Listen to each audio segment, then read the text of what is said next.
Bismillahirrahmanirrahim. Today we are starting class 9 chapter 1 introduction to biology. ये introduction to biology जो है वो 9th class का फर्स्ट चैप्टर है. नेक्स्ट मैं इसी बुक के फुल चैप्टर्स के लेक्चर्स जो हैं वो अपलोड करती रहूँगी. उसके लिए आप मेरे चैनल को सब्सक्राइब करें ताकि आपको हर वीडियो का नोटिफिकेशन मिल सके. चलिए आज हम स्टार्ट करते हैं class 9 chapter 1 introduction to biology. ठीक है. इंट्रोडक्शन ऑफ बायोलॉजी में आपने जो सबसे पहले स्टडी करना है वो आपको पता होना चाहिए कि साइंस क्या है. कि हम अपने स्टूडेंट्स को 1 क्लास से जो है वो साइंस पढ़ाना स्टार्ट करते हैं. लेकिन आप देखें कि हमारे बच्चों को जो है वो साइंस की बेसिक डेफिनेशन भी नहीं आती. उन्हें ये भी नहीं पता होता कि साइंस है क्या चीज़. तो आप लोग भी जो है वो पहले साइंस की डेफिनेशन को स्टडी करें कि साइंस बेसिकली है क्या.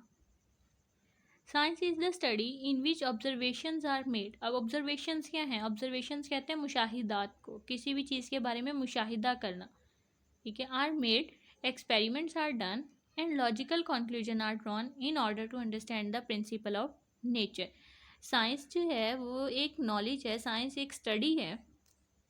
अब साइंस एक ऐसी स्टडी है जिसमें हम किसी भी चीज़ के बारे में जो है वो ऑब्जर्वेशंस बनाते हैं, मुशाहिदा करते हैं, फिर उसे अपने तजर्बात के ज़रिए चेक करते हैं और उससे एक जो है वो रिज़ल्ट निकालते हैं. ठीक है. और साइंटिफिक नॉलेज जो है उसे मज़ीद क्लासीफाई किया जाता है डिफरेंट ब्रांचेस में. जो मेन ब्रांचेस हैं उसे बायोलॉजी, फिज़िक्स, केमिस्ट्री और मैथमेटिक्स. डॉक्टर अब्दुल सलाम कहते हैं कि scientific knowledge is the common heritage of mankind. यानी उनके मुताबिक जो साइंसी इल्म है वो इंसान का एक विरसा है. ठीक है. बायोलॉजी क्या है? बायोलॉजी जो है वो 2 वर्ड से मिलकर बना है. 2 ग्रीक वर्ड से मिलकर बायोलॉजी का वर्ड बना है. बायोलॉजी जो है वो बायोस और लोगोस. बायोस का मतलब है लाइफ और लोगोस का मतलब है थॉट या रीजनिंग. ठीक है. किसी भी चीज़ के बारे में सोचना. तो लाइफ की जो साइंटिफिक स्टडी है उसको बायोलॉजी कहते हैं. ज़िंदगी के बारे में साइंटिफिकली स्टडी करना बायोलॉजी कहलाता है. इसमें आप डिफरेंट प्रोसेसेस के बारे में स्टडी करते हैं, जो वो प्रोसेसेस जो आपकी लाइफ के अंदर हो रहे होते हैं. बायोलॉजी जो है वो एक बहुत वास्ट सब्जेक्ट है. तो बायोलॉजी को मज़ीद 3 डिवीजन्स में डिवाइड किया जाता है. ठीक है. Zoology, botany, microbiology. ज़ूलॉजी जैसे कि इसके नेम से ही आप देखें, इसके नेम के स्टार्ट में आता है ज़ू. ज़ू में क्या होता है? जानवर. तो ज़ूलॉजी में जो है जानवर्स को स्टडी किया जाता है, एनिमल्स को स्टडी किया जाता है. बायोलॉजी की वो ब्रांच जिसमें हम एनिमल्स को स्टडी करते हैं उसको ज़ूलॉजी कहते हैं. नेक्स्ट है बॉटनी. बॉटनी जो है वो भी ऐसे ही पास्चराइजेशन के वर्ड से ड्राइव हुआ था. ग्रीक वर्ड था एक, पास्चराइजेशन वहाँ से ड्राइव हुआ. तो पास्चराइजेशन क्या है? पास्चर्स क्या होते हैं? चरागाहें होती हैं. ठीक है. चरागाहें किससे? प्लांट से रिलेटेड. ठीक है. प्लांट्स होते हैं जिन्हें चरागाहों के तौर पर. तो बॉटनी जो है वो बायोलॉजी की डिवीजन है जिसमें हम प्लांट्स को स्टडी करते हैं. नेक्स्ट है माइक्रोबायोलॉजी. माइक्रो का मीन्स स्मॉल. ठीक है. माइक्रो का मतलब है स्मॉल. ऐसे जानदार जो हमें आम आंख से नज़र नहीं आते उनको माइक्रो के वर्ड्स में यूज़ किया जाता है उनके लिए ना. तो माइक्रो ऑर्गेनिजम्स की जो स्टडी होती है उसको माइक्रो बायोलॉजी कहलाते हैं. तो माइक्रो बायोलॉजी में हम किसकी स्टडी करेंगे? बैक्टीरिया, वायरसेस वगैरह की स्टडी की जाती है. ठीक है. नेक्स्ट है ब्रांचेज ऑफ बायोलॉजी. अब देखिए आप जो है वो मेन डिफरेंस क्या है. फर्स्ट 3 जो थी वो डिवीजन्स ऑफ बायोलॉजी थी. बायोलॉजी की जो डिवीजन्स हैं मेन वो 3 हैं, ज़ूलॉजी, बॉटनी और माइक्रोबायोलॉजी. नेक्स्ट है branches of biology. Morphology. Morphology जो है ये ब्रांच डील करती है with the study of the form and the structure of living organism. जानदारों के फॉर्म और स्ट्रक्चर के बारे में स्टडी को जो है वो मॉर्फोलॉजी कहते हैं. फॉर्म का मतलब है कि उसकी ज़ाहिरी अपीयरेंस कैसी है. आपको जो जानदार नज़र आ रहा है उसके जो वो कैसे, उसके कलर, शेप कैसी है उसकी. ठीक है. और उसके स्ट्रक्चर के मतलब आपका उसका इंटरनल स्ट्रक्चर क्या है, उसकी बॉडी का इंटरनल स्ट्रक्चर अगर आप स्टडी करेंगे तो वो जो है वो उसकी मॉर्फोलॉजी के उसमें आप ऑर्गन्स को स्टडी करेंगे, उसके बोन्स को स्टडी करेंगे, उसके सिस्टम्स कौन से मौजूद हैं इंटरनल बॉडी में उसको स्टडी करते हैं. अब आप देखें कि जो हमारे बच्चे जो हैं वो डेफिनेशंस को याद करते हैं, वो जस्ट डेफिनेशन को रट्टा लगाते हैं, वो उसकी एग्जांपल्स नहीं करते. तो जब आपका शॉर्ट क्वेश्चन बोर्ड में आता है तो वो 2 मार्क्स का होता है. उसमें 1 मार्क्स जो हैं वो आपकी डेफिनेशन के होते हैं और 1 मार्क्स आपकी एग्जाम्पल का होता है। अगर आप एग्जाम्पल पुट नहीं करते तो आपका ऑटोमेटिकली 1 मार्क्स जो है वो स्किप हो गया। तो इसलिए मैंने यहाँ पे हर ब्रांच के साथ उसकी एग्जाम्पल देने की कोशिश की है। तो आप भी ट्राई करें कि आप हर एक की एग्जाम्पल जो है वो लाजमी याद करें और आप पेपर अटैम्प्ट करते हुए भी एग्जाम्पल्स लाजमी लिखें। ठीक है, तो मॉर्फोलॉजी। नेक्स्ट है मॉलिक्यूलर बायोलॉजी। मॉलिक्यूलर बायोलॉजी में deals with the study of the molecules of life में जो मॉलिक्यूल्स की स्टडी है उसको मॉलिक्यूलर बायोलॉजी कहते हैं। मॉलिक्यूल्स कौन से हैं? वाटर, प्रोटीन, कार्बोहाइड्रेट, लिपिड्स और न्यूक्लिक एसिड। नेक्स्ट है एनाटॉमी। एनाटॉमी जैसे आपने मॉर्फोलॉजी में पढ़ा था इंटरनल स्ट्रक्चर्स के बारे में, जब आप किसी भी जानदार के इंटरनल स्ट्रक्चर्स को स्टडी करते हैं उसको एनाटॉमी कहते हैं। इसमें इंटरनल स्ट्रक्चर में स्टडी जो है वो हार्ट की स्टडी भी आ सकती है, आपके आई स्ट्रक्चर की आ सकती है, एयर का स्ट्रक्चर आ सकता है। तो डिफरेंट इंटरनल ऑर्गन्स की स्ट्रक्चर्स की स्टडी को जो है वो एनाटॉमी कहते हैं। नेक्स्ट ब्रांच है हिस्टोलॉजी। हिस्टोलॉजी जो है वो माइक्रोस्कोपिक स्टडी है टिश्यूज़ की। टिश्यूज़ की माइक्रोस्कोपिक स्टडी को हिस्टोलॉजी कहते हैं। अब ये टिश्यूज़ जो हैं वो कार्डियक टिश्यू भी हो सकते हैं। कार्डियक का वर्ड जो है वो हार्ट के लिए यूज़ किया जाता है, यानी हार्ट के टिश्यूज़ की स्टडी जो है वो कार्डियक टिश्यूज़ की स्टडी कहलाती है। इसके अलावा ये डिफरेंट हो सकते हैं, स्टमक के टिश्यूज़ भी हो सकते हैं, स्मूथ टिश्यूज़ भी हो सकते हैं, ये कोई भी इंटरनल ऑर्गन के टिश्यूज़ हो सकते हैं, आपके स्किन टिश्यूज़ भी हो सकते हैं। ठीक है, सेल बायोलॉजी। सेल बायोलॉजी में structure and function of the cell की स्टडी की जाती है कि कोई भी सेल है वो सेल किस तरह से बना है, उसका स्ट्रक्चर क्या है और उसका फंक्शन क्या है, वो क्या काम करता है आपकी बॉडी के अंदर। और सेल ऑर्गेनेलीज के बारे में स्टडी जो होती है वो सेल बायोलॉजी कहलाती है। इसके अलावा सेल बायोलॉजी जो है वो सेल डिवीजन की स्टडी भी करती है कि एक सेल जो है वो कैसे मज़ीद सेल्स के अंदर डिवाइड होता है, उसको सेल बायोलॉजी कहते हैं। ठीक है, इसमें आप मियोसिस माइटोसिस को स्टडी करते हैं। फिजियोलॉजी। फिजियोलॉजी जो है ये ब्रांच डील करती है with the study of the function of different part of living organism, के जानदारों की बॉडी के अंदर जो डिफरेंट पार्ट्स मौजूद हैं उनका क्या काम है, वो किस तरह से काम करते हैं, उसकी स्टडी को फिजियोलॉजी कहते हैं। For example function of the heart, function of the kidney, function of the stomach. ठीक है, कि आपकी बॉडी में हार्ट, किडनी, स्टमक किस तरह से फंक्शन करते हैं, वो किस तरह से काम करते हैं, इसकी स्टडी को फिजियोलॉजी कहते हैं। नेक्स्ट है जेनेटिक्स। जीन्स की स्टडी। ठीक है, जीन्स की study and their role in the inheritance is called genetics. Genes का क्या रोल है इनहेरिटेंस में? इनहेरिटेंस क्या होती है? विरासत को कहते हैं। आपकी वो खसूसियात जो पेरेंट्स से ऑफ स्प्रिंग्स में ट्रांसफ़र होती हैं उसको इनहेरिटेंस कहते हैं। तो इसमें जेनेटिक्स में ह्यूमन जेनेटिक्स भी आ सकती है, कैंसर जेनेटिक्स भी आ सकती है। ठीक है, इनहेरिटेंस क्या है? Inheritance mean the transmission of character, खसूसियात का ट्रांसफ़र होना from one generation to the other, यानी वालदैन से खसूसियात का औलाद में मुंतकिल होने का जो प्रोसेस होता है उसको इनहेरिटेंस कहते हैं। नेक्स्ट ब्रांच है एम्ब्रियोलॉजी।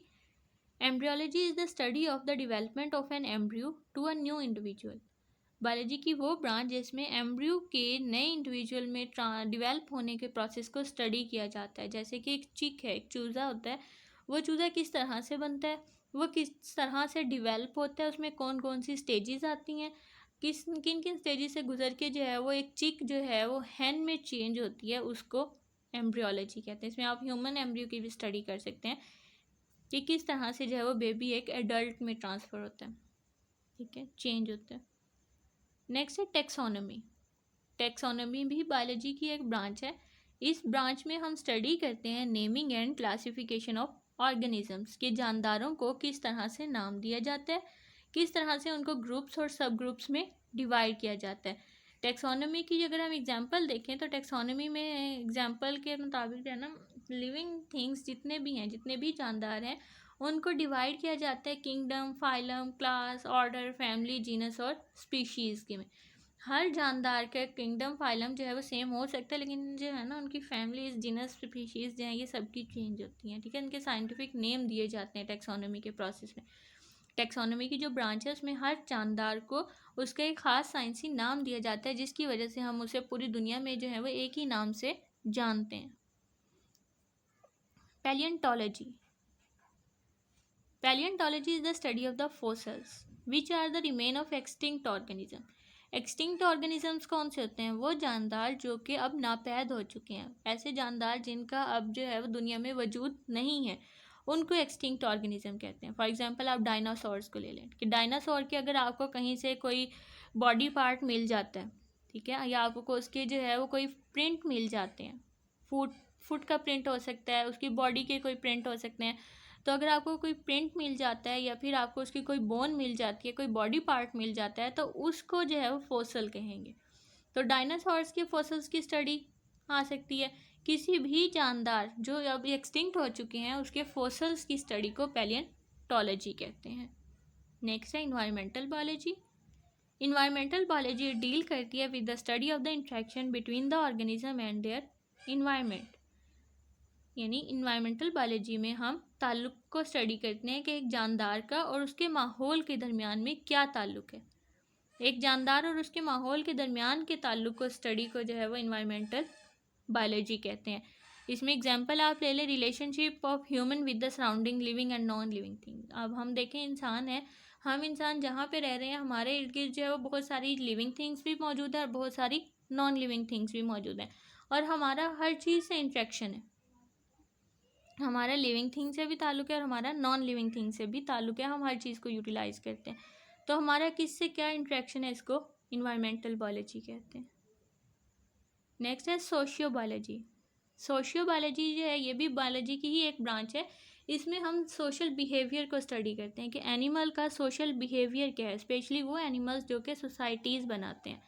फॉर एग्जांपल अगर हम ह्यूमन बिहेवियर की बात करते हैं तो हमारे बिहेवियर में है कि हम हैंड शेकिंग करते हैं, हाथ मिलाते हैं जब किसी से मिलते हैं, तो या हम किसी से मिलते हैं तो हमारे फेस पे एक स्माइल होती है, हम एक खुशी का इजहार करते हैं, ये हमारा सोशल बिहेवियर है। ठीक है। पैरासाइटोलॉजी। पैरासाइटोलॉजी की जो ब्रांच है उसमें हम पैरासाइट्स की स्टडी करते हैं। पैरासाइट क्या हैं? पैरासाइट्स जो हैं वो जानदार होते हैं जो कि अपने होस्ट से फूड लेते हैं और बदले में उसे नुकसान पहुंचाते हैं। ठीक है। पैरासाइट्स की स्टडी को जो है वो पैरासाइटोलॉजी कहलाती है। For example study of the Plasmodium species या एक्टोपैरासाइट्स। ठीक है। एक्टो और एंडो दो तरह के पैरासाइट्स होते हैं। एक एक्टो पैरासाइट्स होते हैं जो आउटसाइड द बॉडी रहते हैं और एक एंडो पैरासाइट्स होते हैं जो कि आपकी बॉडी के अंदर रहते हैं। पैरासाइट्स क्या हैं?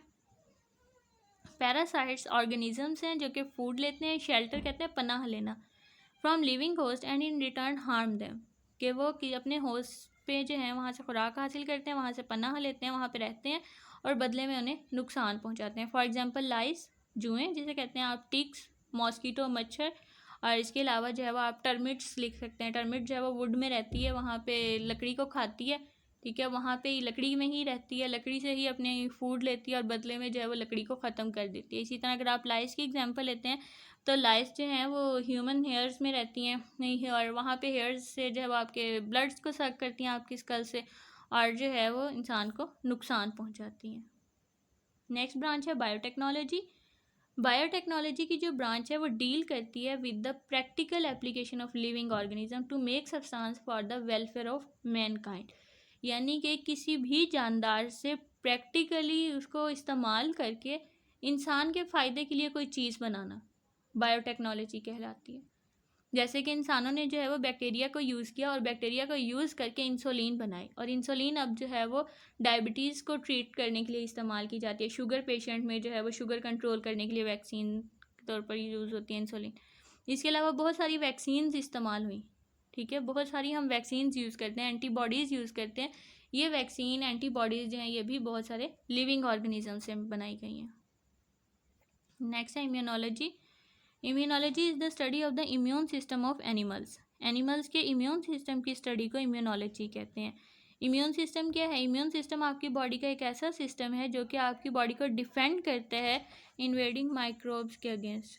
इन्वेडिंग माइक्रोब्स में क्या है कि वो माइक्रो ऑर्गेनिजम्स को किस तरह से अब इनगल्फ करते हैं, यानी माइक्रो ऑर्गेनिजम्स आपकी बॉडी के अंदर जाते हैं तो वहाँ पे बहुत सारी बीमारियाँ पैदा करते हैं, बीमारियों से बचाते हैं आपको। ठीक है। आपका जो इम्यून सिस्टम है वो आपको बहुत सारी बीमारियों से बचाता है, वो माइक्रो ऑर्गेनिजम्स के अगेंस्ट जो है वो फाइट करता है। ठीक है। इसी वजह से इसको, इस सिस्टम को जो है वो आपकी बॉडी की पुलिस भी कहा जाता है। Entomology. Entomology is the study of the insect. Insect की जो है वो साइंटिफिक स्टडी की जाती है कि किस तरह से इंसेक्ट्स जो हैं वो प्रोड्यूस होते हैं, वो किस तरह से इंसानों को फ़ायदा पहुंचाते हैं और क्या क्या उनके नुकसानात हैं। तो इसमें आप जो है वो स्टडी कर सकते हैं आंट्स की, बीज, मॉथ्स और फ्लाइज। नेक्स्ट है pharmacology. Pharmacology is the study of the drugs and their effect on the system of human body. जो हम मेडिसिन यूज़ करते हैं, जो हम अद्वियात यूज़ करते हैं, उन अद्वियात की स्टडी की जाती है कि वो किस तरह से बनी है और इंसानों के ऊपर उनके क्या असरात होंगे। फॉर एग्जांपल आप एक कॉमन सी मेडिसिन ले लें, पैरासीटामोल आप लेते हैं, तो उस पैरासीटामोल की टैबलेट का आपकी बॉडी पे क्या इफ़ेक्ट होगा या उसकी कंपोजिशन क्या है, इसको फार्माकोलॉजी कहते हैं। ठीक है, बायोलॉजी की ब्रांचेस जो हैं वो एंड हो गई। तो नेक्स्ट है हमारे मेजर बायोलॉजिकल इश्यूज़ टुडे। आज की दुनिया के मेजर इश्यूज़ क्या हैं जहाँ पे हम रह रहे हैं? ह्यूमन पॉपुलेशन ग्रोथ, इंसानी आबादी में इजाफा, इन्फेक्टियस डिजीज़, वबाई यानी बीमारियाँ, ऐसी बीमारियाँ जो बहुत तेज़ी से फैलती हैं। एडिक्टिव ड्रग्स, ऐसी अद्वियात जो हमें अपना आदी बना लेती हैं।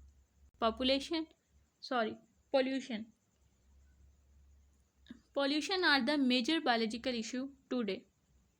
सबसे जो बड़ा आपका बायोलॉजिकल इशू है वो पोल्यूशन है। आपकी बॉडी को भी जो है वो, या आप कहें कि आपको ज़िंदा रहने के लिए भी ऑक्सीजन की ज़रूरत है, और हम ऑक्सीजन कहाँ से लेते हैं? एयर से। हमें कहीं पे भी हम ये नहीं कह सकते कि हमें एयर जो है वो प्योर मिल रही है, उसमें जो है वो पोल्यूशन नहीं है। हम जो एयर लेते हैं वो भी पोल्यूटेड होती है। ठीक है, तो हमारा ये सब क्यों हो रही है? ह्यूमन पॉपुलेशन ग्रोथ की वजह से। इंसानी आबादी जिस रफ्तार से बढ़ रही है उसी रफ्तार से जो है वो हमारे इन्वायरमेंट के इश्यूज भी बढ़ते जा रहे हैं। तो मेजर जो कॉज आती है, जो की है, वो पॉपुलेशन ग्रोथ है।